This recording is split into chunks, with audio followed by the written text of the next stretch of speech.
Marine Battalion Landing Team 4, nagdiwang ng kanilang ika-39 na anibersaryo.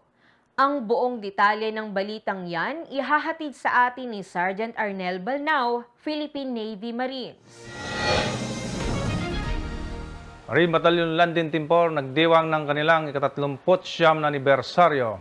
Pinagdiwang ng Marine Battalion Landing Team 4 ang kanilang ika-39 na anibersaryo noong ika-23 Oktubre taong kasalukuyan. Ito ay ginanap sa Headquarters Marine Battalion Landing Team 4, Marine Barracks, Roger Brown, Taguig City. Pinangunahan ni Lieutenant Colonel Noel Galyasa, Philippine Navy Marines, na siya namang dinaluhan ni Colonel Gregorio B. Hernandez, Philippine Navy Marines, Superintendent, Marine Corps, Force Development Center. Philippine Marine Corps bilang guest of honor and speaker, tangalan ni Major General Arturo G. Rojas, Philippine Navy Marines, Commandant, Philippine Marine Corps.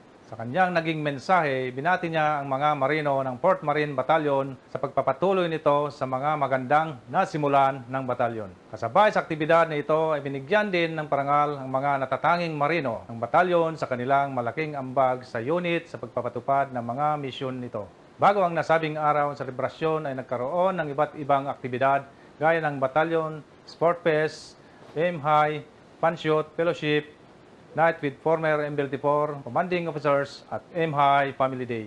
Ako si Sergeant Arnel Balnao, Philippine Navy Marines, ang tagbalitang Mandirigma ng Marine Corps Public Affairs Office. Ito ang Balitang Mandirigma.